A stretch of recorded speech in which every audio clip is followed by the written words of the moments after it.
సక్సెస్కి కొంచెం గ్యాప్ వచ్చిన తర్వాత చాలా ఫుల్ కాన్ఫిడెంట్ తోటి ఈ సినిమాని ఆయన మీ ముందుకు తీసుకొస్తూ ఉన్నారు.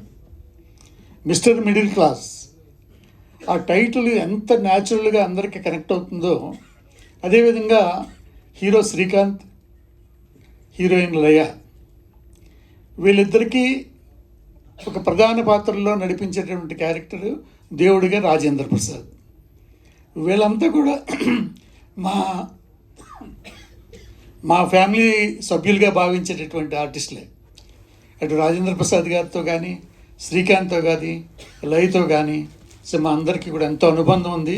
వాళ్ళు ఆర్టిస్టులుగా ఎంత గొప్ప నటులు, ఎంత టాలెంటెడ్ పర్సన్స్ అనేది ఆడియన్స్కి ఎంత బాగా తెలుసు, మాకు అంతకంటే బాగా తెలుసు. సో వీళ్ళంతా కూడా ప్రాణం పెట్టి ఒక మంచి సినిమా చేశారు. ఈ టీజర్ చూస్తేనే అర్థమవుతుంది. డెఫినెట్గా ఇది ప్రేక్షకులందరినీ కూడా సంపూర్ణంగా ఎంటర్టైన్ చేయగలిగినటువంటి సినిమా అని. సో అంత సంపూర్ణమైన ఎంటర్టైన్మెంట్గా తయారు చేయడం కోసం నిర్మాతలు నాగేశ్వరరెడ్డి గారిని నమ్మి ముందుకొస్తే మంచి టెక్నికల్ టీంని సెలెక్ట్ చేసుకున్నాడు ఆయన.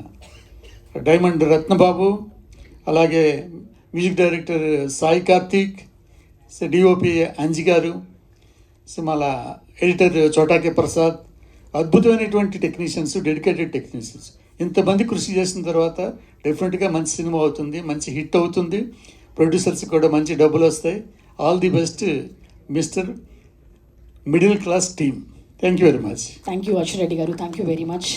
ఎస్, ఇందాక చిత్రం శ్రీను గారు చెప్పినట్టు మనం ఒక మంచి కామెడీ సినిమా చూడాలన్నా, ఒక ఫ్యామిలీ ఎంటర్టైనర్ చూడాలన్నా, మళ్ళీ గో బ్యాక్ టు మంచి సినిమాలు, ఒక కల్ట్ సినిమాలకు చూడాలంటే అటువంటి సినిమాలను అందించిన ఎస్వి కృష్ణారెడ్డి గారిని మాట్లాడవలసిందిగా రిక్వెస్ట్ చేస్తున్నాము. ఎలా ఉన్నారు మీరు? మీ గురించేనా బాధ అంతాను. నేను ఎంతసేపు ఏం ఆలోచిస్తానంటే, ఈ సినిమా బాగా రావాలని, నాగేశ్వరరెడ్డి బాగా తీయాలని, అలాగే శ్రీకాంత్ చాలా బాగా యాక్ట్ చేయాలని, అలాగే లయ గారు కూడా అద్భుతమైనటువంటి యాక్టింగ్ చేయాలని. నేను ఇంతకుముందు చాలా సినిమాలు చేశాను శ్రీకాంత్ తోటి, లయ గారితోటి చాలా సినిమాలు చేసినా కానీ ఇంకా నాకేంటో ఆ తృప్తి తీరలేదు.